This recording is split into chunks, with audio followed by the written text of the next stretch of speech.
Thank you for going right with Peter Boykin.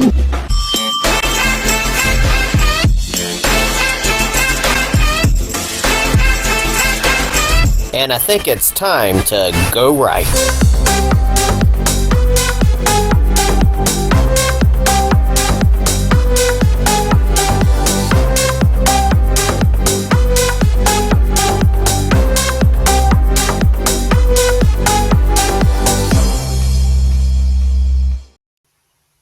Hi folks, this is Peter Boykin. As a constitutionalist for liberty, it's vital to remain vigilant in safeguarding our republic and the principles enshrined in our Constitution. 3 recent articles on GoRightNews.com shed light on pressing issues demanding our attention. Firstly, tax day looms, serving as a stark reminder of the impact of taxation on individual liberty. The proposed expansion of the IRS threatens to encroach upon our freedoms, emphasizing the need for physical responsibility and restraint within our government. Secondly, Iran's brazen assault on Israel underscores the importance of defending democracy and freedom, both domestically and internationally. This act of aggression challenges the very foundations of international order and highlights the necessity of a robust defense and foreign policy. Lastly, Joe Biden's gun control agenda raises concerns about the erosion of Second Amendment rights. His executive order aims to impose stringent regulations on private firearm transactions, potentially infringing upon the liberties of law-abiding citizens. In the face of these challenges, it's imperative for patriotic Americans to uphold our constitutional values and defend our republic against threats to individual liberty and democracy.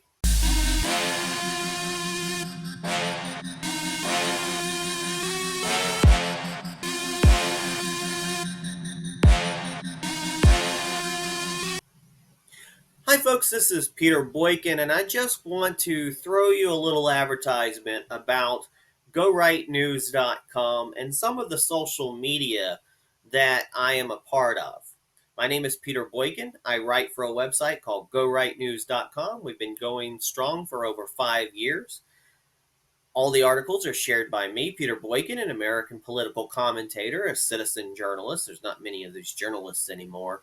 Activist, constitutionalist for liberty.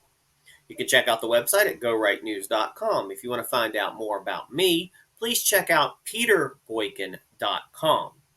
Now, we all know the streaming software out there, YouTube, Twitch, DLive, etc.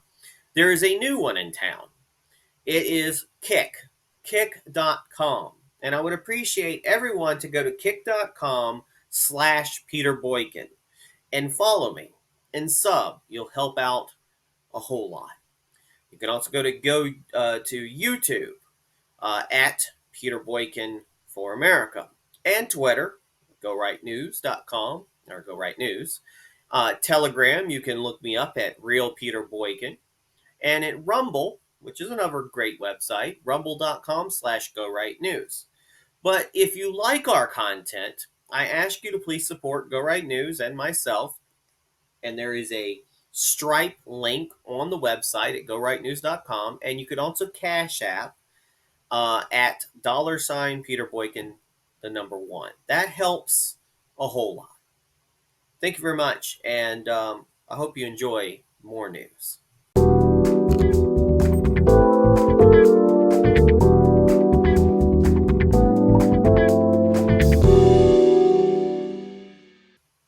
This article is on GoRightNews.com.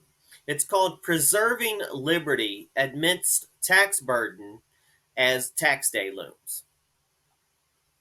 April 15th marks the deadline to file taxes.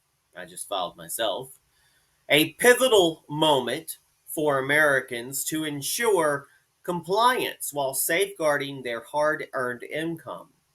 In the backdrop of this looming deadline, it is imperative to reflect on the profound impact of taxation on individual liberty and the overarching principles of our constitutional republic. As citizens of a nation founded upon the principles of limited government and individual sovereignty, Tax Day serves as a stark reminder of the ever expanding reach of bureaucratic intrusion into our lives. The specter of Joe Biden's proposed expansion of the IRS, with its ominous addition of over 87,000 new agents, some of them armed, looms ominously, threaten to encroach upon our freedoms and our privacy. The staggering reality of taxation is underscored by a recent study revealed that the average American bears a lifetime tax burden amounting to about $500,000 at $524,625. The exorbitant figure not only underscores the magnitude of financial strain endured by hardworking citizens, but also serves as a poignant indictment of the bloated apparatus of government intervention. Quoting an article by USA Today, it sheds light on the disproportionate tax burden borne by residents of, say, New Jersey, for example, who face the highest average lifetime taxes totaling $987,117, almost $1 million in taxes in their whole lifetime. This statistic not only elucidates the economic challenges that's faced by individuals residing in high tax states, but also underscores the urgent need for that's physical, FISCAL. I know it sounds like physical. We're not getting physical, we're getting physical. Responsibility and restraint within our government. In the face of escalating taxation and government overreach, it is incumbent upon patriotic Americans to safeguard our constitutional republic, preserve the principles of limited government, physical prudence, and individual liberty. And as Tax Day approaches, let us remain vigilant in our commitment to upholding the values enshrined in our founding documents, ensuring that the flame of liberty continues to burn brightly for generations to come. Now, sources of this article is Fox News Business, Yahoo, and USA News. Now, to go a little bit into it, folks, just a commentary, I do actually believe in more of a fair tax system. I think it's probably the best, considering the fact that there are people out there who do not pay into the IRS, who still get money back, when there's other people who work hard all year and still owe the government. And something's got to change. And the IRS system was not supposed to be such a burden. So we shouldn't have to fear tax day every year. Or for me, I had to wait to the last minute every year. In the past, I've usually done it right off the bat. And this time, kind of dreaded tax day because as much as I worked hard last year, I'm pretty sure I'll owe something. And, then they audit you and etc. It's just to keep your anxiety going and to keep you in check with the government. So some other system has to come forward through this. May it be a fair tax or a flat tax. I mean, we understand that our government has to pay for things. It costs money to run a government, and its people provide that. But we have to learn how to run leaner. We have to learn how to balance our budget, and we have to learn how to deal with things that are America first. I know we want to help our neighbors. Sometimes we have to. But we have to figure out a way, how can we move toward through this new century? And we're 20-something years into it already. There's more articles on GoRightNews.com. Check it out.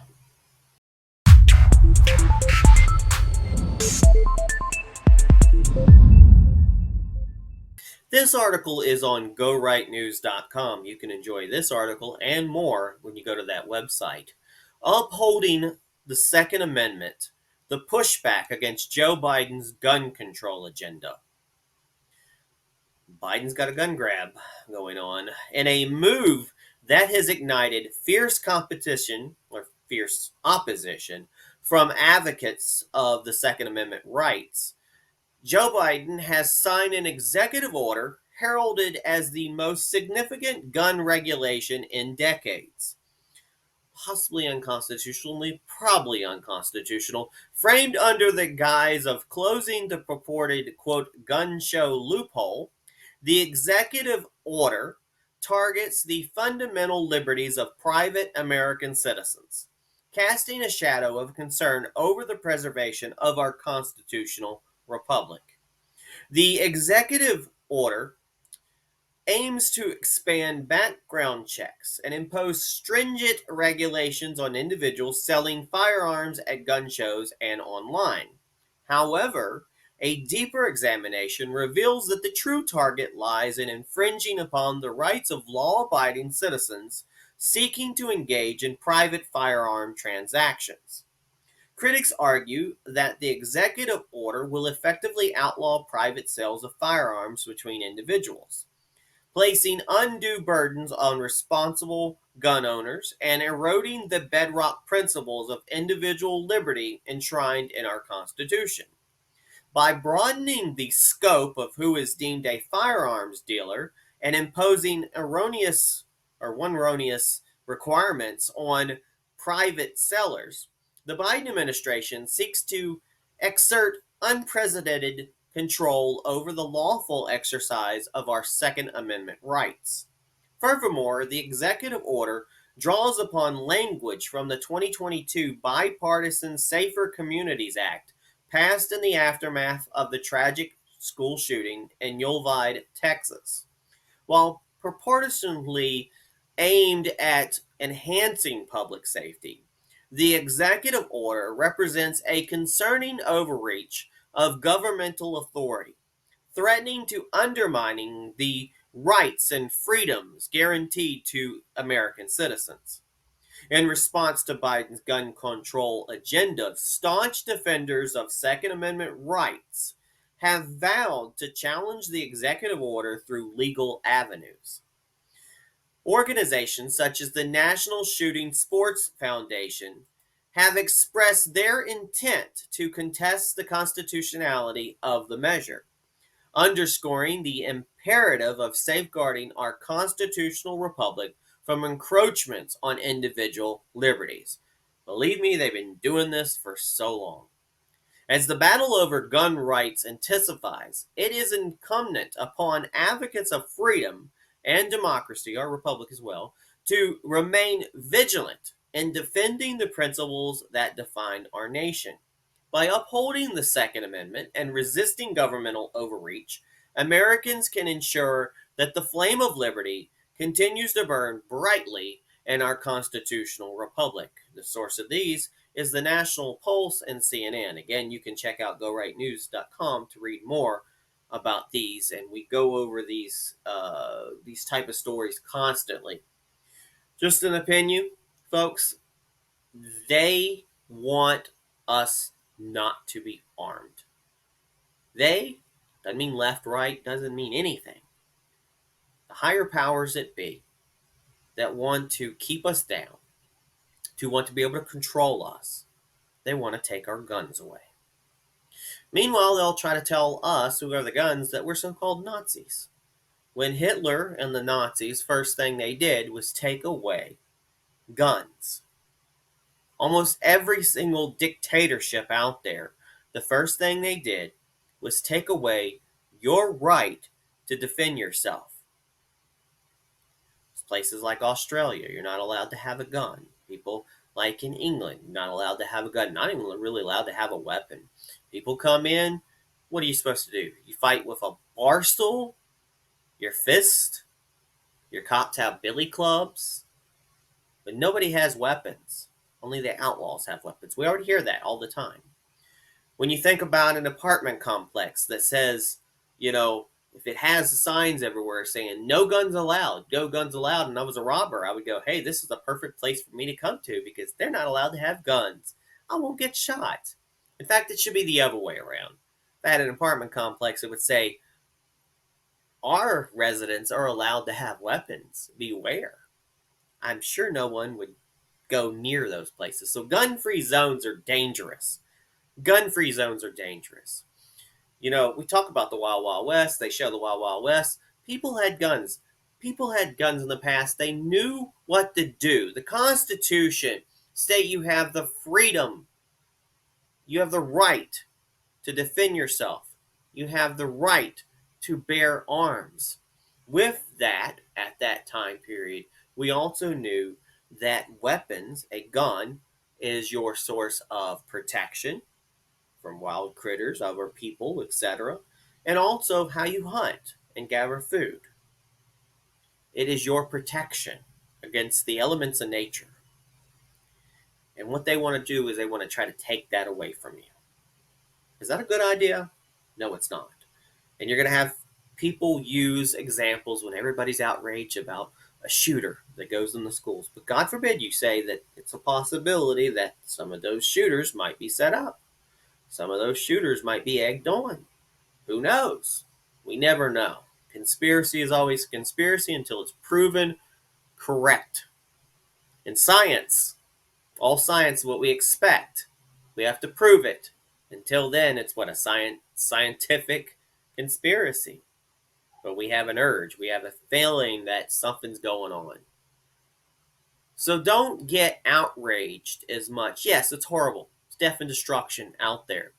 But when there's other countries where their children are learning how to use weapons at an early age and protect themselves, and we don't educate children about gun safety, we don't educate children about protecting ourselves. We have gone through a society where we don't grow our own food. We are completely dependent on the electric grid. We can't live without the system. And I'm guilty of that as well. We got to do something to change that.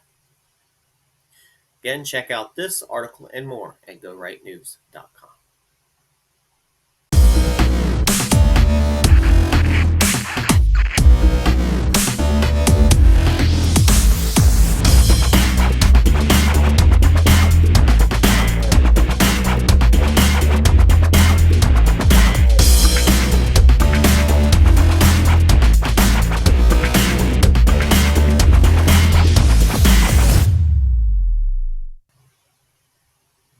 There's an article, well, there's a image going around. It said my tax dollars, somehow also my tax dollars, and it shows the fight in Israel and other places where, you know, it comes down to the fact that Donald Trump had Iran starving for money.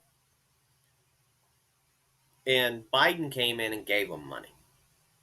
And Iran is now shooting weaponry over at Israel. And we're also supporting Israel when they're shooting weapons back. I know it sounds weird, but we are basically paying for both sides to shoot weapons at each other. And that's pretty sad. There's a gem from 2018 when Donald Trump tweeted to the Iranian President Rouhani, never again, this is all in capitals, never again threaten the United States again, or you will suffer consequences, the likes of which few throughout history have ever suffered before. We are no longer a country that will stand for your demented words of violence and death. Be cautious. That's a gem from 2018. Remember the good old days when you could enjoy your weekends without the threat of World War III breaking out? All it cost us was a few mean tweets. And that continues to our next article. Our next article from GoRightNews.com is Iran's brazen assault on Israel is a wake-up call for democracy's defenders. or the republic, constitutional republic, whatever way you want to say it. Iran strikes Israel. In the face of Iran's brazen attack on Israel, regardless of how you feel about Israel, regardless of how you feel on the Palestinian situation, regardless if you feel about a two-state, regardless of how you feel on the Gaza Strip, we know that Iran, back in 1979, they were normal. Back in like the 70s, they were wearing pants, everything was great. But they took over by a radical theocracy. That's why I talk about how important it is for our government to be a constitutional republic that ensures our democracy and that we are not a theocracy. No matter how good we believe the religion is, we are allowed to have religious feelings and religious faith and celebrate our faith properly as long as we don't hurt other people, we don't preach to hurt other people, and we don't go against our society and our government. We're also not a church of the state, which people are worried about. And this is what happened in Iran, and we've talked about this in the past. You'd have to go on GoRightNews.com, and I did a whole history about how the Iran came to rise. I won't go over all that, but the Ayatollah Khomeini and all that. And out of the ashes of a society that worked well, a westernized culture, a idealistic dictatorship came out of evil. That was Iran. And they've been fighting this theocracy war with Israel and other places for a long time, involving everybody.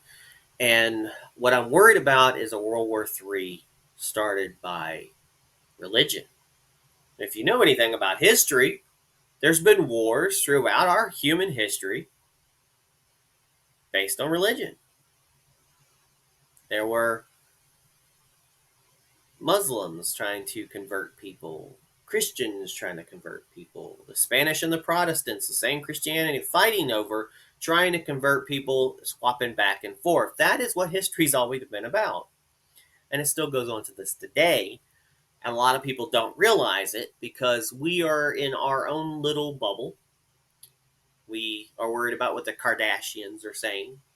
We're worried about what what the latest hip hop singer is saying, and etc. And we're idolizing people who really don't worry about things, and we're ignoring issues, and we're worried about drag queens or transsexuals with beer cans, and that's our most exciting thing to gripe about sometimes. And sometimes people want to argue that a drag queen is reading to a child, but yet they don't even set up their own reading to a child.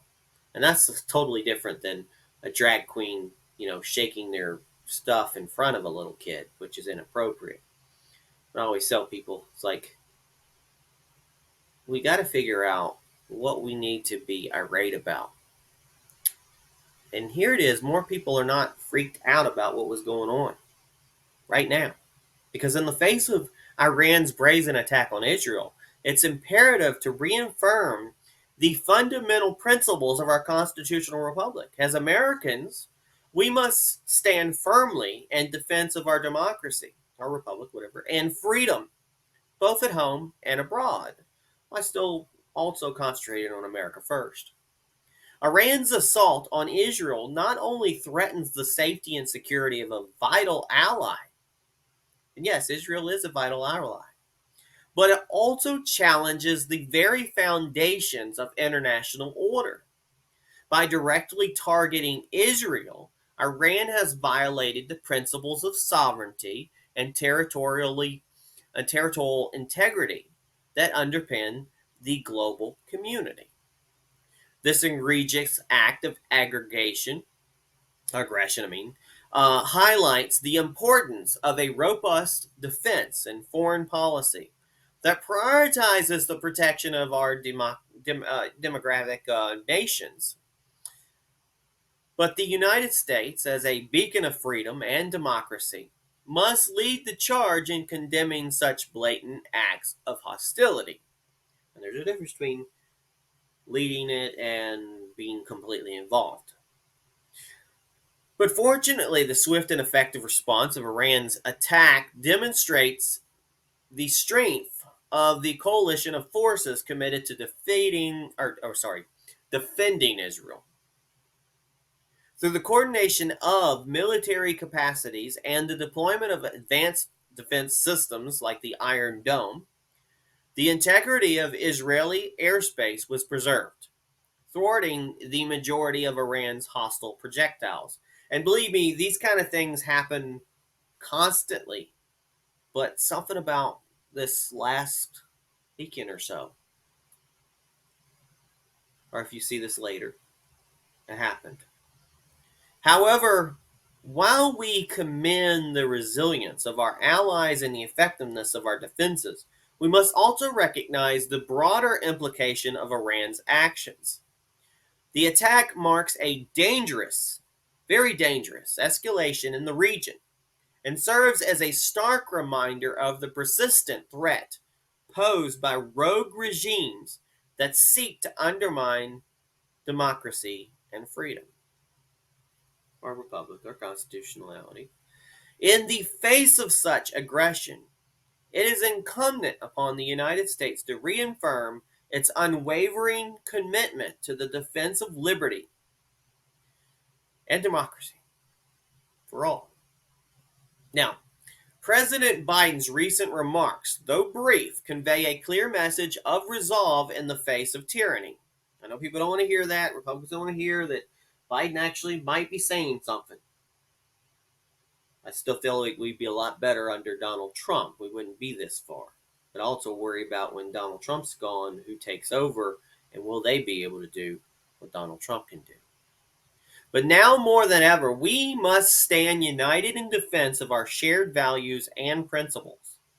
Furthermore, as we navigate the complexities of foreign policy in the wake of this attack, and possibly future ones, we must not lose sight of the broader strategic objectives that guide our actions. The expiration of sanctions on Iran's drones and ballistic missile production under the Biden administration represents a concerning lapse in judgment and a failure to confront the threats posed by rogue actors. I remember Ronald Reagan said a long time ago, you will not negotiate with terrorists.